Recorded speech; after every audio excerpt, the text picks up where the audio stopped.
ዶሮ እየተጠበሰ ነው ዛሬ ውጪ ላይ ማለት ነው። ወንዝ ደን እጃችን እንቀልጠው ማለት ነው። አየየየ ውጪ ታያችሁ በደንብ ታያችሁ ያስባለው ወንዝ ነው ያለነው።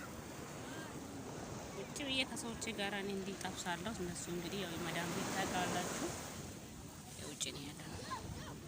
ይታያችኋል ብዬ ተስፋ አለኝ። እዚህ ጋር ወንዙ በዚህ ጋር ነው ያለው። እዚህ ጋር ይሄ ወንዝ አለ ማለት ነው። ይሄ ወንዝ ነው። እዚህ ጋር ወንዝ ውስጥ ነው ያለነው ዛሬ በማታ ከሌቱ ስንት ሰዓት መሰላችሁ? አሁን እንግዲህ ማታ 4 ሰዓት 10 ሰዓት ማለት ነው። እዚህ ጋር ነው ምን እየጠበስኩኝ ቁጭ ብያለሁ። እንዳሮጊ ተጠቀሙ ማለት ነው። ሰዎችን ያመለካሉ አንዴ ሾር ማነኛ በኋላ ደግሞ ጋዋ ምናምን ሲሰራ ደግሞ እናሳያችኋለን። ያ እንግዲህ ዶሮ እዚህ ጋር ደርሷል ማለት ነው። በደንብ ይታያችኋል። ያ ልጅ ጠበስኩ ወደ ገልብጥላችሁ አቃቃሽ እንዳትዩ ካሳል ስለሆነ ነው ማለት ነው።